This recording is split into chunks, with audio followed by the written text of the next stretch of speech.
by my colleague Armando Alas. Good morning, everyone. I'm looking forward to a great webinar this Tuesday.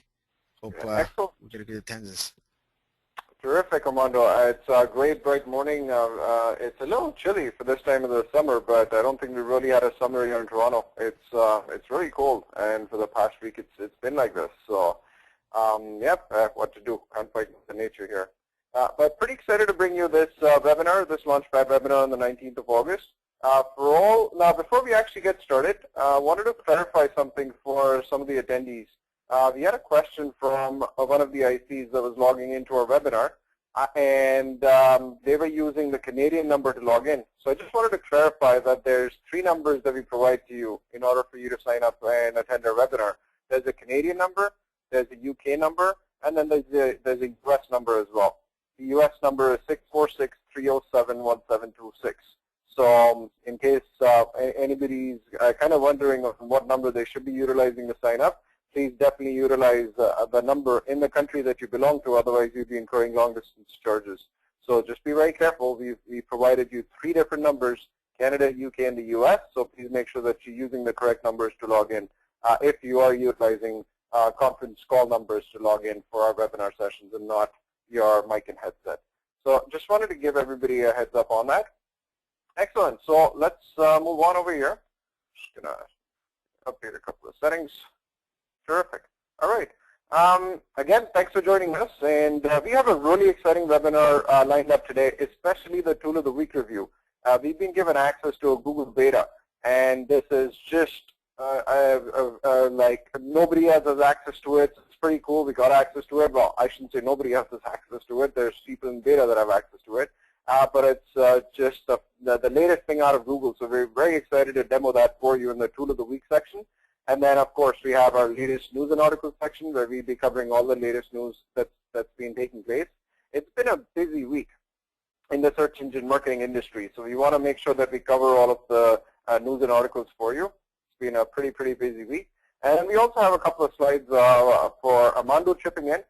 He's got an excellent slide on client reviews. So he's going to be discussing that. And then also another case study that we'll be talking about this week. As always, if you have any questions, please feel free to put your questions in the chat box, and we'll take them at the end of the webinar based on the order in which they're asked. All right. Okay, great. Let's get started. So first order of business, of course, no webinars complete without news in Google. So as always, we give our respect to Google and start off with some news that's associated with Google. So they have recently targeted 2 European link networks. Now, there's always people in the industry where they think that they can manipulate Google and they can have link networks that they can set up and essentially utilize these link networks for backlinks, for link building. There's so many strategies that you also might have heard of out there, whether it's utilizing link wheels to create links or creating personal link networks with expired high page rank domains and then just utilizing those for link building. There's tons of tactics that people have tried to exploit. The bottom line is that Google's going to get you sooner or later. So in their initiatives, they have targeted 2 European networks. There was one network that's actually based out of Poland, I believe, that was taken action against. And then there's another European network that was taken action on. So they have an official news about this in their Google Plus page. Where they've talked about the action that they've taken against the European and, one was a German link building network. So there's a Polish network and a German link building network that they've taken action against. And you can look at, they have officially posted the news on this in their Google Plus page. Google also has an interesting webmaster guidelines on link schemes. And that's on this particular URL. We've added onto our screen. So if you are ever in doubt as to what link schemes are or what Google's official policy on link schemes is, please refer to this URL, and it's going to give you all the information that you're looking for. Okay, moving on. So this is the other interesting news for the week. Hub Pages has acquired Skidoo. So for those of you that are aware of what this is, the Skidoo is a company owned by Seth Godin, the internet, the marketing guru. And he'd set up Squidoo, which was basically which is a network in order to establish your own pages about specific topics or content areas that you're passionate about. So just to give you a quick preview of how this looks, this is Squidoo right here. And what you can do is, based on what your passion is, you can click on create a page, and then you can basically create a page about that topic that you're passionate about, and share it with the rest of the world. You get like a personalized Squidoo URL. So like, for example, if I just kind of click on easy Breaking Bad costumes, right? So you get the channel, which is Happy Halloween, and then you would essentially be getting your own article page over here. So this is what Squidoo is. It's essentially an area, a place where you can establish pages of a particular interest for you. And people were utilizing this also for link building. So both Squidoo and Hub Pages, interestingly, had been impacted by the Google Panda update. So that was an interesting thing, that they lost a lot of traffic. And then Hub Pages is something fairly similar, where you actually create pages based, again, on your interests and what your... Sorry, Vinish, to interject. Your screen is on pause, so I think that... Oh, is it? Oh, okay. Yeah. Oops, my bad. Sorry about that. I think that's what the people were talking about. Let me just see. Yeah, is it okay now?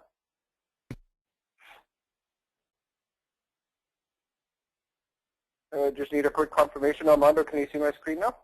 Yep. Okay, excellent. So my apologies for that. So Squidoo, as I was mentioning, this is what Squidoo is all about.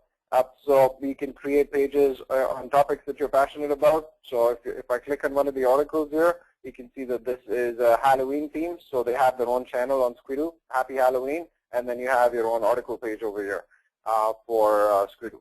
And then the same thing for Hub Pages. You actually go to Hub Pages. You can create pages that are, again, they're related to topics and themes that you're passionate about. So you click on a particular article, and then you can see that this guy has his own subdomain on Hub Pages, and you have all of his articles classified in this particular subdomain that he has. So in terms of the areas of interest, Squidoo and Hub Pages sort of like had a similar business model where they were trying to populate quality content and make it sort of like a Wikipedia, but it's not like so much so like Wikipedia. It's more sort of like a personalized blog. That's really what Squidoo and Hub Pages is all about. So there's definitely a lot of synergy between Squidoo and Hub Pages, which is why Hub Pages has decided to acquire Squidoo.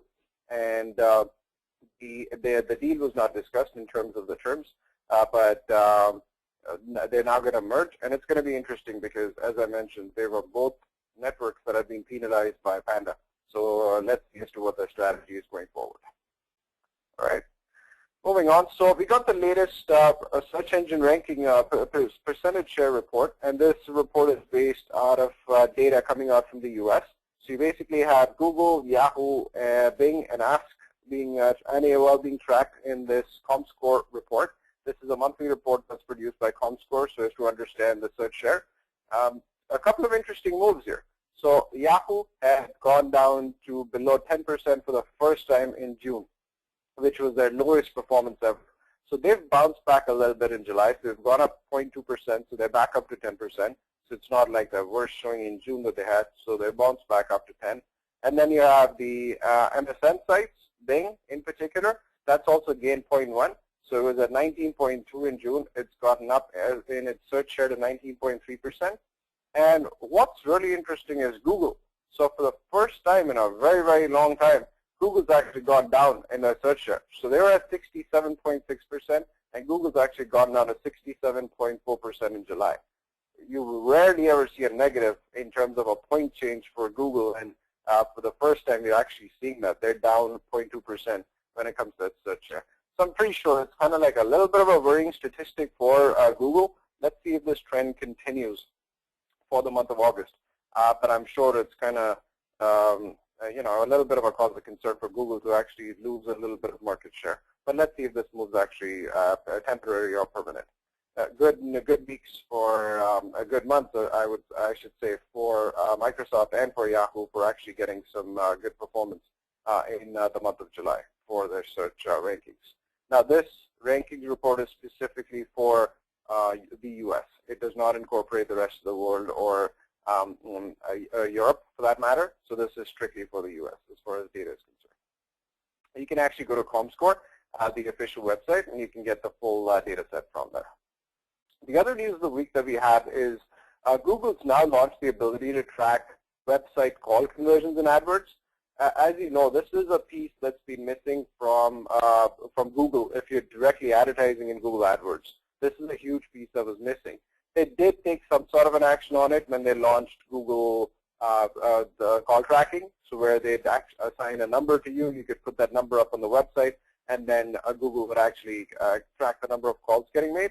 So they have now taken this to the next level, where there's a code that you can take on that Google provides you. You can insert that in your page, and then after a user clicks on an AdWords ad, that number gets dynamically generated, and conversions are going to get tracked, whether the user either dials that number or clicks on it to access that number directly.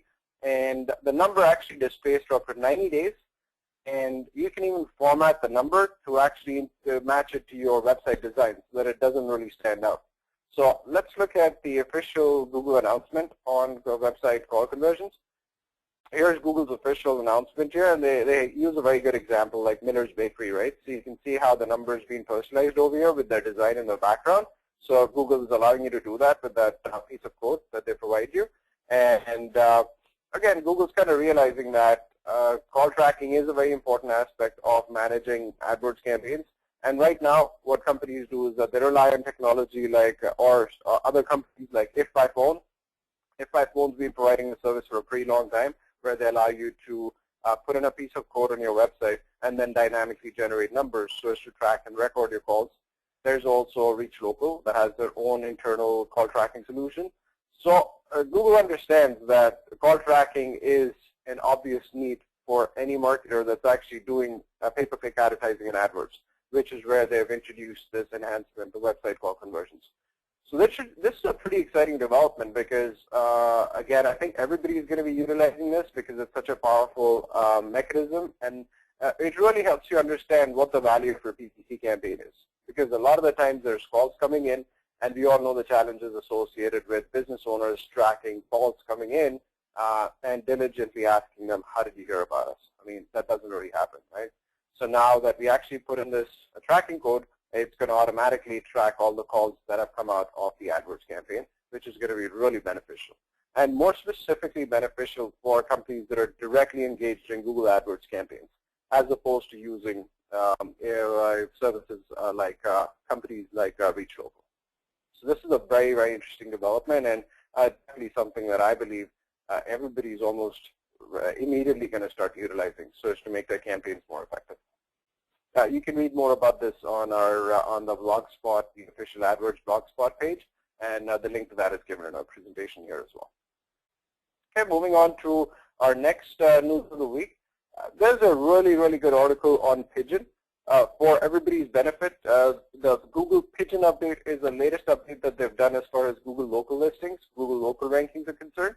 And there's a lot of feedback that's been coming out as to what Pigeon's all about, what has it impacted, and what should be done in order to make sure that the local listings are in compliance with Google's latest algorithm changes. So the latest data set that's coming out has been really nicely encapsulated in this article in Search Engine Land. It talks about as giving a nice little overview on what Pigeon's really done, what it's impacted. So let's just really look at this really quick. So it's only affected local queries in English in the U.S. So the Pigeon update is limited to the U.S., local queries in English. It's not penalty-based. They haven't penalized any website. It's an algorithmic change. It's a core change in the algorithm. So they haven't really issued any penalties as such. There's been a reduction in the number of 7-packs that are showing in the local queries. This was confirmed by Mozcast. Mozcast is a service provided by Moz, a Rand Fishkin's company that actually tracks the changes in the Google algorithm on a day-to-day basis. And they confirm the fact that the number of 7-packs that show up for local listings or local searches is actually reduced after the Pigeon update. There's been a definitive increase in 3-packs. So when you actually type in a local search query, you'll be seeing a lot more of the A, B, and C, the 3-pack listings that are coming up, as opposed to your standard 7-pack, A, B, C, D, E, F, G, H, right? There's been a reduction of duplicate results. So this is an interesting update where you are less likely to be shown for an organic as well as a local result. They want to try and keep the results unique on the first page. So there's been a reduction of results where your site's going to show up on the local listings as well as the organic listings. That's one of the updates for this Pigeon algorithm update. The search radius has been reduced for most local queries, which means that they're trying to track proximity a lot better. So depending on where you are and the kind of search that you're doing, businesses that are in your proximity, in your area, when you've done that search, will have a higher probability of showing up. Again, logically, it all makes sense because technically, I mean, if you're doing a search and there's a business that's right next to you, you would obviously be more interested in it. So that's the logical rationale behind doing this. Pigeon is definitely favoring directory sites. So you're looking at sites like Yelp, sites like TripAdvisor. So all these directory-based local websites have gained a definitive advantage with this Pigeon update. And the whole idea behind this is because they're trying to get the local algorithm match the standard search algorithm as closely as possible. You also have local businesses seem to be favored over local brands. For example, the author has given the example of Domino's Pizza. It's no longer being showed up in a pack for pizza queries, whereas local businesses are actually showing up, not Domino's. So this is definitely a change for the local listings as well. And the results are still changing daily. There's a lot of fluctuation that's taking place, right?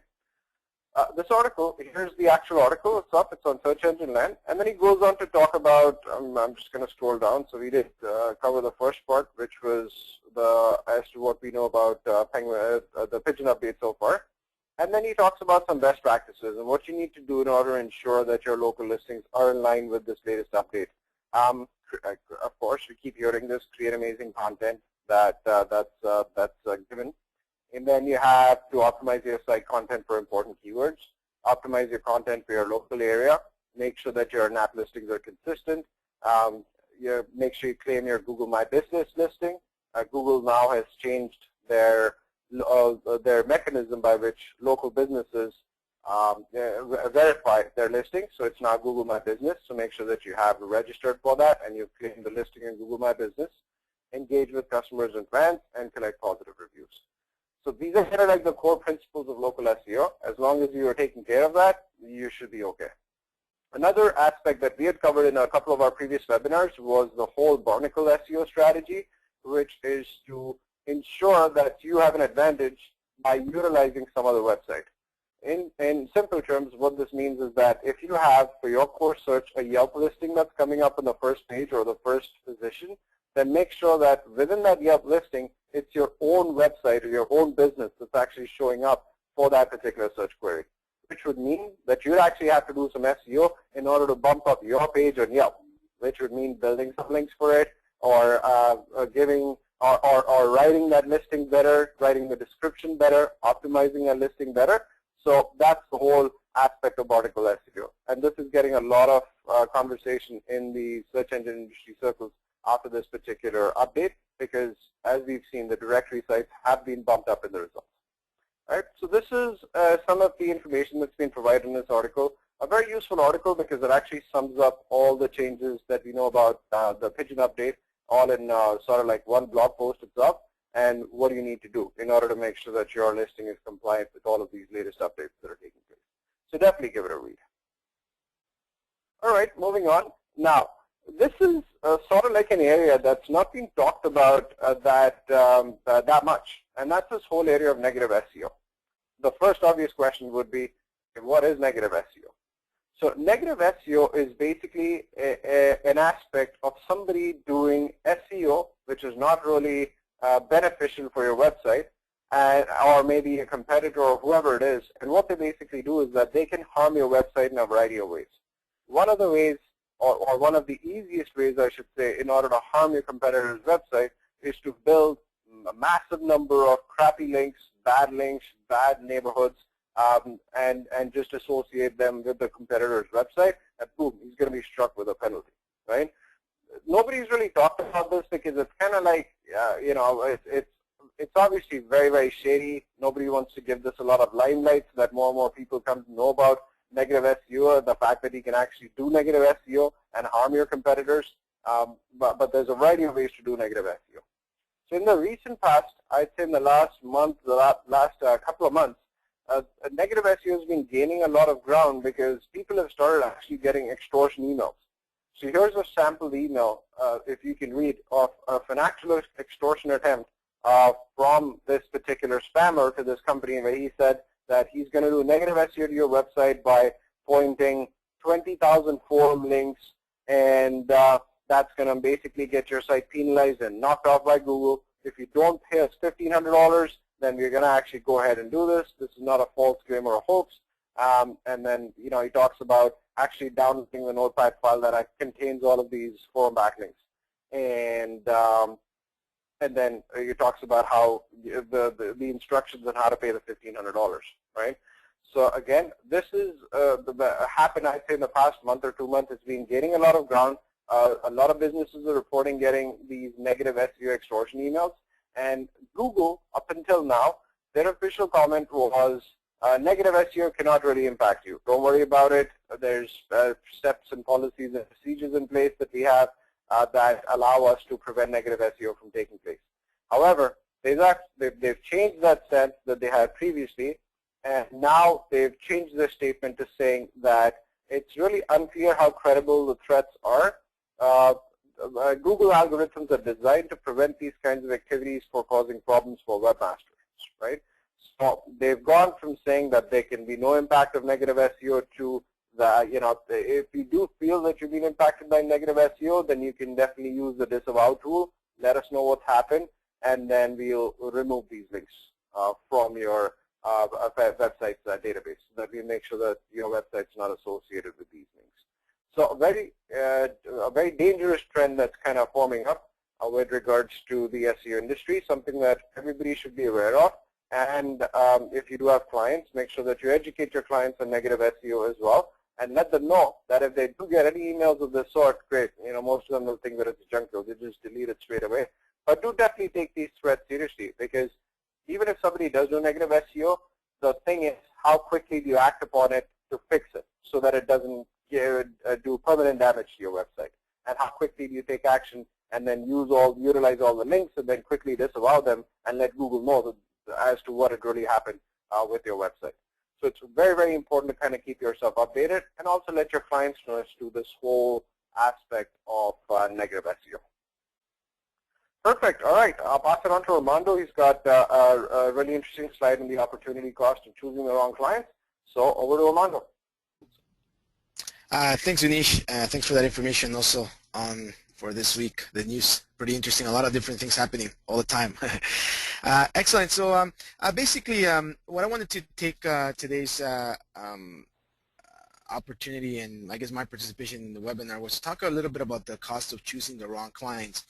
Now, this could be something that is for newer ICs in the network, newer consultants, as well as existing consultants, because sometimes we always have to go back to the basics, right?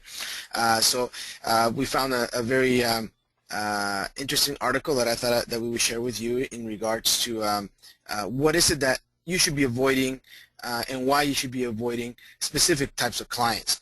The article was written by Russ Hutchins. He's an SEO or content marketeer, and basically a lot of experience working as an SEO slash SEO marketing agency, and definitely this article does hit home for a number of things.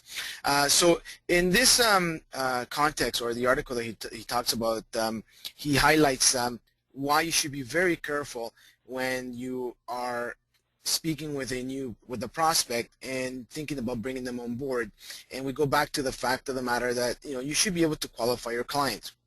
You should be able to take them through a process that you can also see and evaluate that it will be a win-win situation, not a win-loss. I mean, a win-loss is where you win the client and that you help them, but at the end of the day, you know what, they're just headaches, and it ends up creating losses for your business, loss in time, loss in energy, etc., stress. And I'm pretty sure that we all have clients that are not the happiest or the most cooperative, but at the end of the day, you have to evaluate them, and you have to be able to, if possible, profile them or qualify them before you even bring them on board.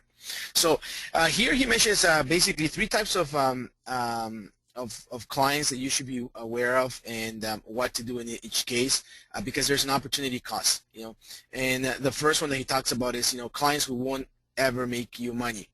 And as you know, specifically the consultants that have been in business for 5, 6, 7, 8 years, the best way to grow your business is to generate results for your clients. I was speaking actually with an IC yesterday in regards to some of the superstars at WSI in regards to performance are those ICs that have long-term relationships with their clients and are able to become really ingrained in their clients' business, be part of their business, where they actually become, trusted advisors, right? So we all know that, right? That's a fundamental thing. But sometimes, you know what, we may be chasing the dollars, we may be chasing that sale, we may get a little bit blinded by the opportunity, and sometimes we know that we may not be able to assist the client, but we still take on the sale, and that's an honest mistake if you want to call it honest, but everybody does that. I mean, that's part of sales, and the key thing is to avoid that. As we know, SEO as a medium, as a marketing medium, it's affected by other parts of the business, of your client's business, of your client's also marketing mix as well.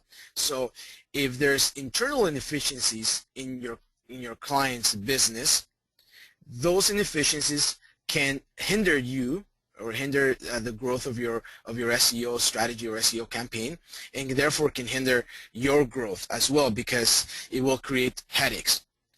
So some examples are, the client's investment on the project, meaning the client's time investment. You have clients that they sign on, and they probably won't connect with you, 60, 90 days after you've already brought them on board, just because they're too busy, right?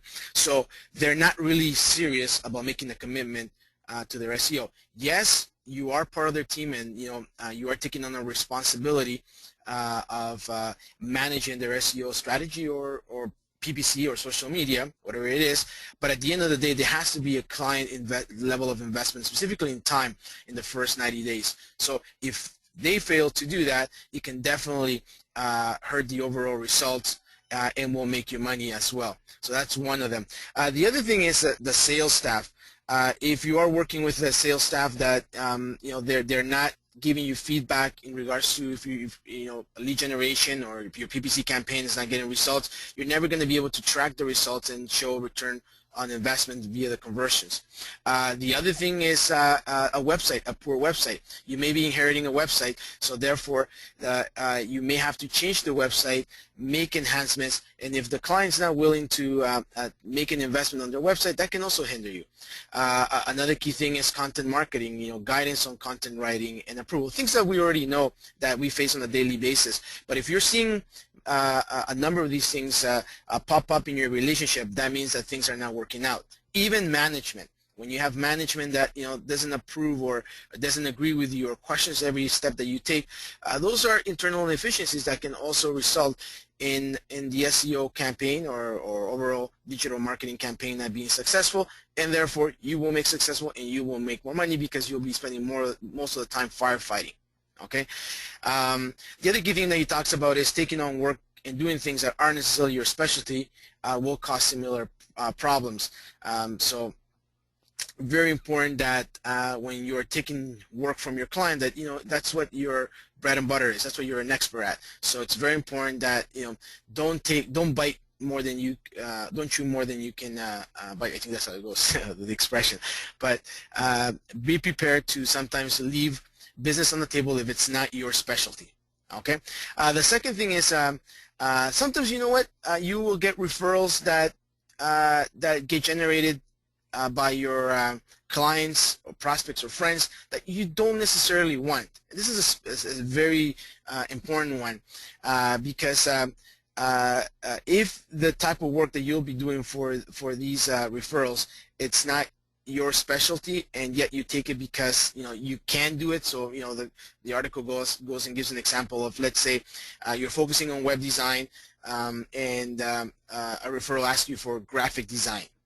Although your web design team can do some graphic design in print or traditional, it may not be the best use of the resource or their core specialty, right? So it's very important that you identify opportunities from referrals that may not be your specialty, because at the end of the day, what that can lead is to, you'll get more leads very similar to in this case graphic design leads, and at the end of the day, you're not growing your business, right? Because your core business is in the example web design. So very important. We have ICs that focus specifically on an SEO, and they may have a client that's going to be asking them for IT consultancy, to look into their whole IT infrastructure. If that's not your core business, stay away from it, because it can stagnate your growth long term. You may be able to do it one time, but as they continue to provide you with potential referrals or more responsibility within that contract, it can lead to some negative results. Okay. Another key thing is industries. You may get referrals from industries that you're not too keen on. There are some industries out there that are very tough to generate results. Insurance, mortgage brokers, those are very, real estate too. They're very tough industries.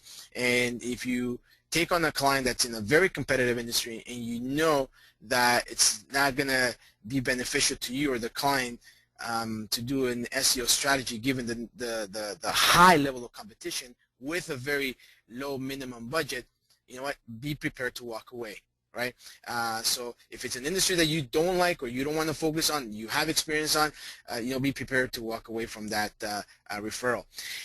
And the other thing that he also mentions, very interestingly too, I know that some internet consultants, they do work with advertising agencies, and it's a good idea sometimes to team up with a marketing company and advertising agency and have a relationship with them, because they can be a very good source of referrals. It's very important from the onset that you clearly determine the type of a relationship, because there are some advertising agencies, and I've actually have worked with ICs actually this year, I think one or two examples, where they like to bring you business, but it's emergency business, so it's on the go, it's on the fly, it's white label, meaning that you may be the third person in the chain of contact, chain of communication, and definitely it's harder for you to pinpoint the challenge to provide a solution, etc.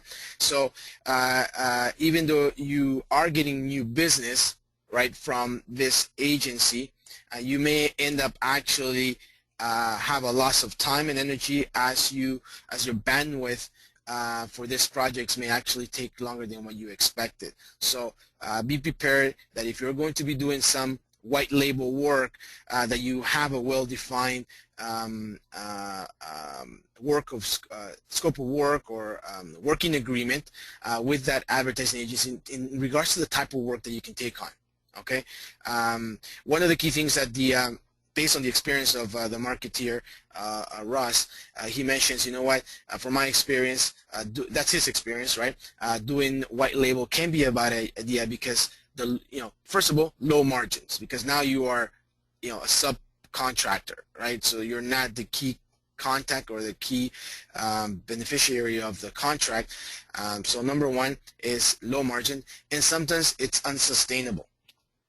How is it unsustainable? Because again, you're spending the time on this, working for this marketing agency and their clients, but again, at the end of the day, the agency is going to look at it at what's their best interest overall. So if their best interest in the next 6 months is to hire somebody to do SEO or PPC internally, then you know what, they'll cut you off, and you've probably spent a lot of time and a lot of efforts trying to help them out, but now all of a sudden your referral engine can dry out if they decide to remove you from the picture very easily. So don't don't just rely on that as a way of generating leads. And I know sometimes we do get excited because, yeah, you know what, here I'm going to sign up or team up with a marketing agency, and yeah, they're going to give me all of their clients, and I'm going to be able to present to them and be part of their overall team. And that's a great idea, but just be careful when you're working with marketing agencies and advertising agencies, and if you're doing any white label work, be very careful, because sometimes, you know what, it will cost you a lot more money in the long term, and will also stagnate your growth as a business. So very interesting article. I thought I'd share it with you. The link is at the bottom. I mean, you can go into details with it, but keep it in mind as you are, you know, on a weekly basis sourcing new clients, talking to prospects. What is the ideal client that you want, and trying to stay away from those difficult clients that are soliciting your help as well. Okay, so that's the article of the week from a sales perspective. Be very meticulous when choosing clients. Okay, Vinish, thanks. If you can just go on to the next slide.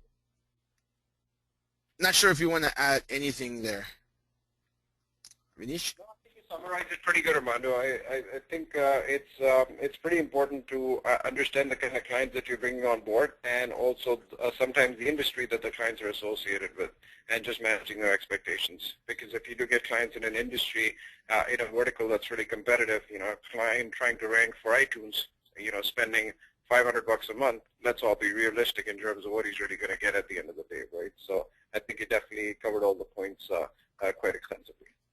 Oh, perfect. So to talk about the case study of the week, we have a very interesting case study. Interesting because it's an e-commerce SEO project that we're working on. We just started. We probably have about 45 days on the project. And also interesting because it deals with a very unique or niche market, which is triathlon apparel gear.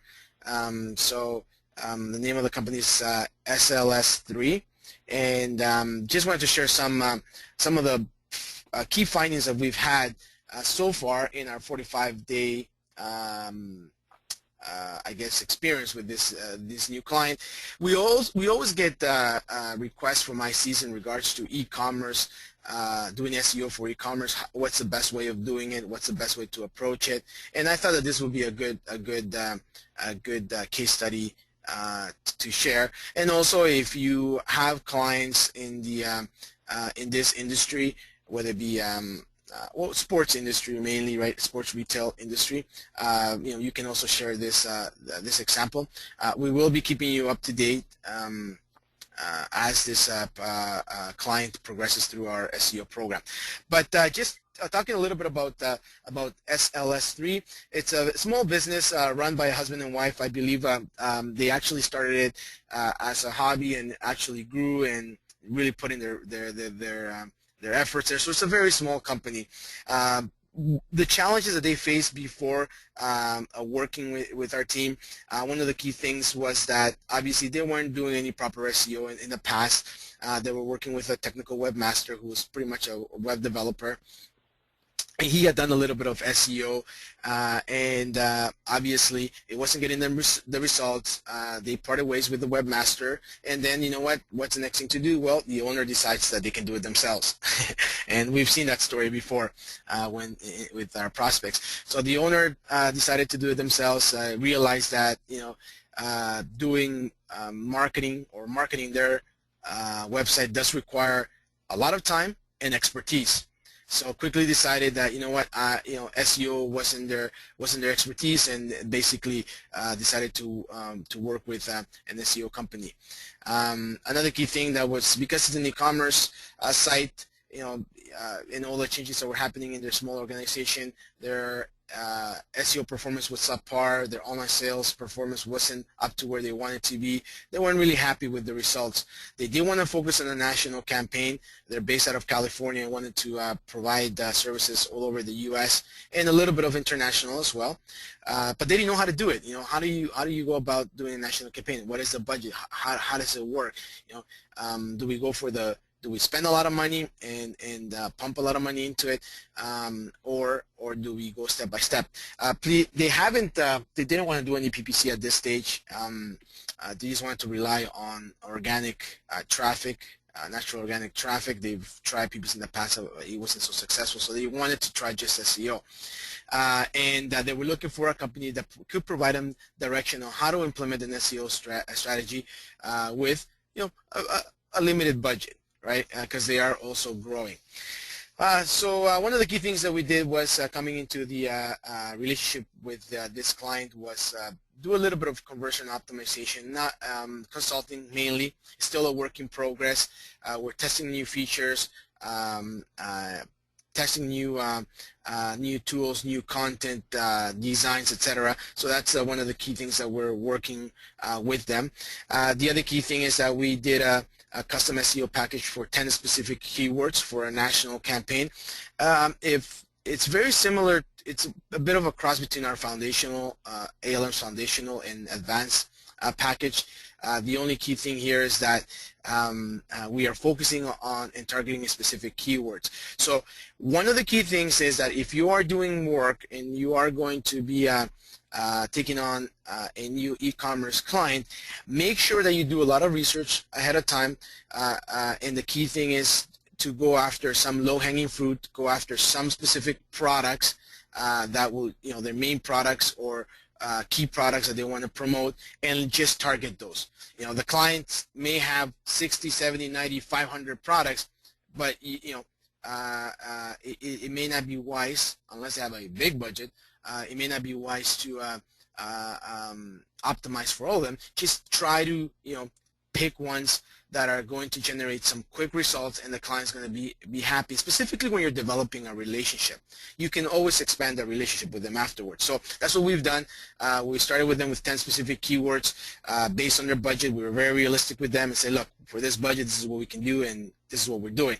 We're also consulting them a little bit on social media management.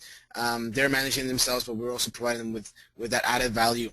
And the next steps that we're doing with them is now really conversion optimization, getting them a little bit more visibility through conversions on via Google Analytics, setting up goals, etc.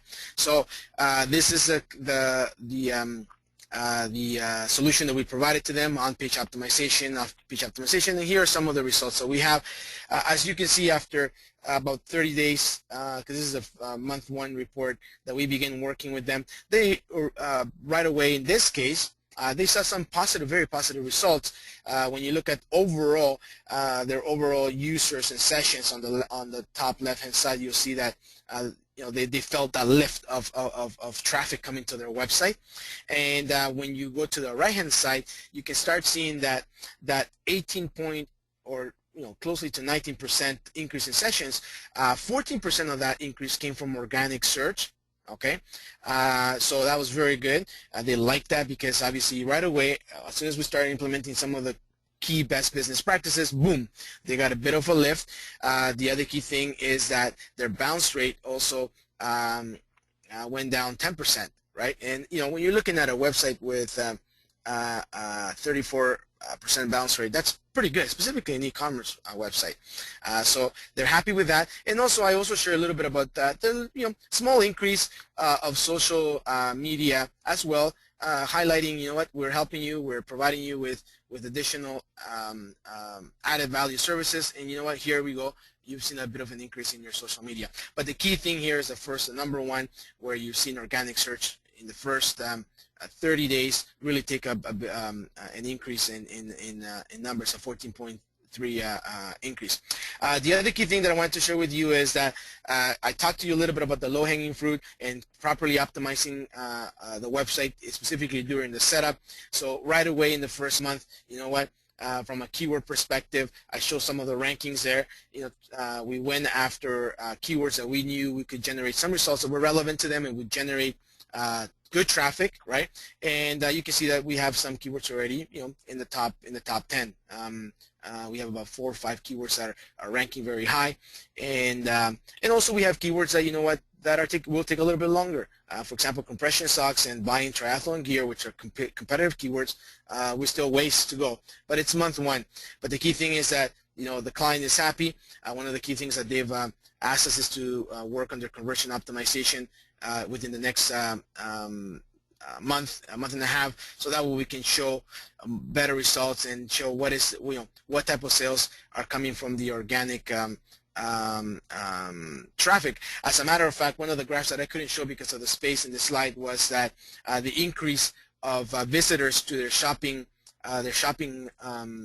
cart. So there was I think it was a 45% increase in organic traffic to the shopping cart. Now the next step is adding those goals and conversions. You have to understand that sometimes clients you do have to take them step by step. If you in your head know what you have to do and you want to provide them with the the Mercedes solution or the souped up car, but sometimes you got to take them step by step. And in this case, the next step is to focus a little bit more on conversion optimization with them. We'll probably be recommending a PPC campaign also as well. But you know what? We're taking them one step at a time, knowing that the client, because they're a small business and they do like to have control of every aspect of the business, you have to take them in that direction, one step at a time. Vinish, not sure if you want to add any feedback specifically with the strategy when dealing with an e-commerce site, or any feedback in regards to that. One of the things that we've noticed, thanks for that, Armando, that was a great case study, by the way. One of the things that we've noticed when we're dealing with e-commerce websites is the product description duplication. So what's happening is that a lot of the times they're taking the product description right from the distributor's website. So whatever the distributor is giving them, they're just simply copying and pasting that information on their website itself. A couple of best practices. When you are dealing with e-commerce websites, you either utilize something called a duplicate tag or a well-canonical tag, where you basically tell Google when it's indexing your content as to what the original source of the content is. That's very important, so that this way you're not going to be penalized for duplicate content.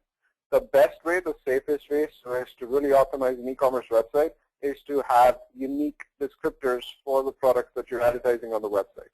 Your distributor might have sent you some standardized product descriptions, but it's always good to customize that for your own visitors, for your own audience, and spruce that up and write product descriptions a little bit differently, so that this way you actually stand out from, let's say, 50 or 100 other affiliate sites that are pretty much selling the same product with the same product descriptions out there.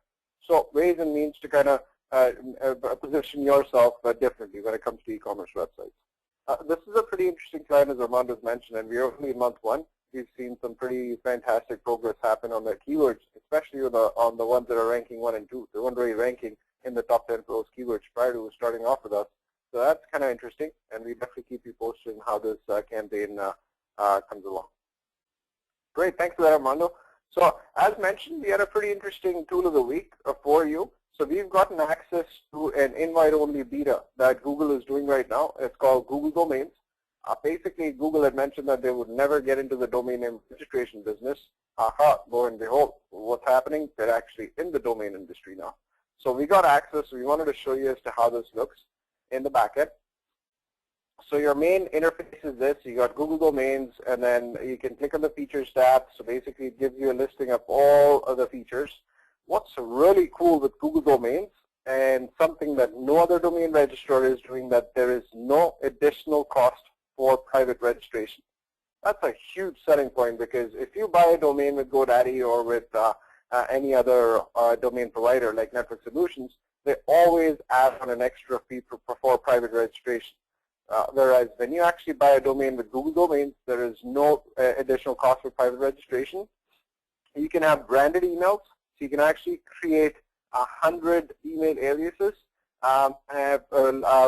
for your company. You can have 100 emails, and they'll all be linked to your existing Gmail account. So this way you have company email addresses, but they're actually going to your Gmail account. And a lot of the businesses now are actually moving to this, because they're pretty frustrated with utilizing services like Outlook that are a little unreliable. I've been facing personally challenges myself with Outlook, because the email size has gone up to like 45, 50 gigs. So that's where a service like Gmail comes in handy, with ever-increasing space, unlimited space. and you can basically have now your company name, and the company email can just be forwarded out to your Gmail, where you can send that out. The process for domain forwarding is pretty simple. So they've given an example of how to basically take care of this. So they have a very sort of a simplified process for domain forwarding. You can customize your subdomains. So you can have various different subdomains with the particular domain that you buy. Of course, you're getting Google's infrastructure when you're utilizing Google domains. So obviously, the uptime is going to be fantastic. I don't think any domain name registrar can probably even compare to the uptime that Google Domains is going to have. You also have integration with top website builders.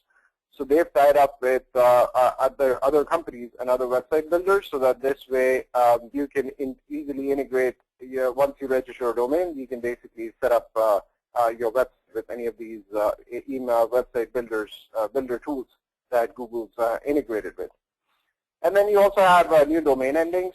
So there's Google's in the midst of right now buying a whole bunch of different domain names like .guru, .photography, etc., etc. that are going to be coming on, and they are going to be at the forefront of buying these new domains. So they're going to be having a larger pool of domains that you can basically utilize in terms of your purchase.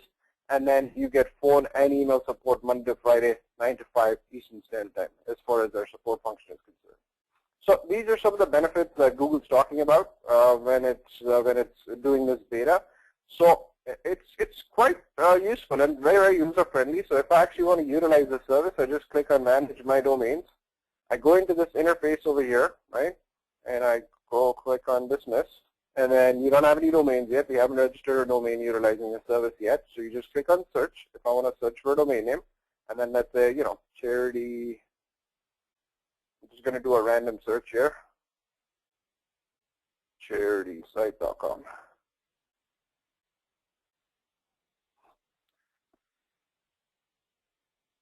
And then I just click on search.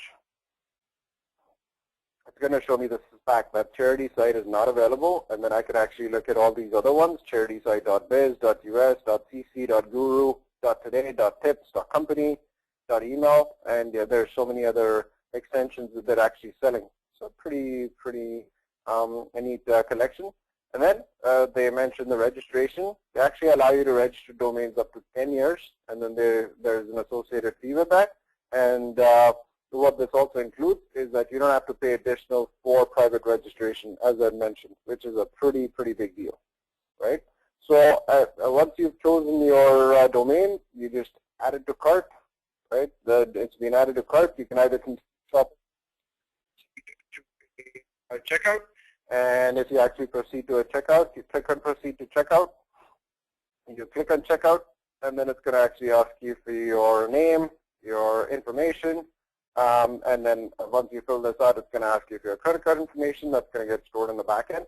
And then you basically set up your profile and associated with your Google login. So all of the information is all connected. So it's a pretty cool service that Google started offering, which is kind of like a natural extension of what they're already doing. So it's not like they're starting to sell, vegetables or something, right? It's a pretty, it's kind of like in a similar vertical. So it makes sense for them to kind of get into the domain name registration service. They already have a pretty huge infrastructure. So this is a pretty cool beta that we got access to. So we thought we'd give you this quick demo this week. All right, getting back on.